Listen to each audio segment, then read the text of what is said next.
Last Tuesday, on the 4th of April, the Syrian regime attacked its own people using chemical weapons. I have personally reviewed the intelligence, and there is no doubt the Syrian regime is responsible for the decision to attack and for the attack itself. In response to the attack, our government began a deliberate process, led by the National Security Council, to recommend diplomatic and military options to the President. We met over several days, and I spoke with some of our allies.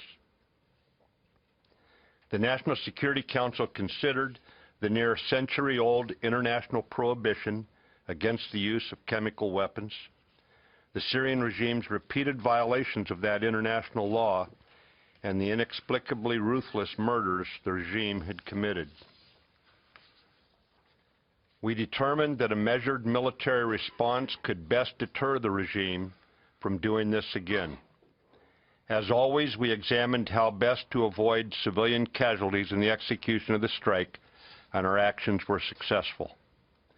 Based on these considerations, on 6 April, the President directed military action consistent with our vital national interest to deter the use of chemical weapons. This military action demonstrates the United States will not passively stand by while Assad blithely ignores international law and employs chemical weapons he had declared destroyed. We were aware of the presence of Russians at the airfield and took appropriate actions to ensure no Russians were injured in the attack.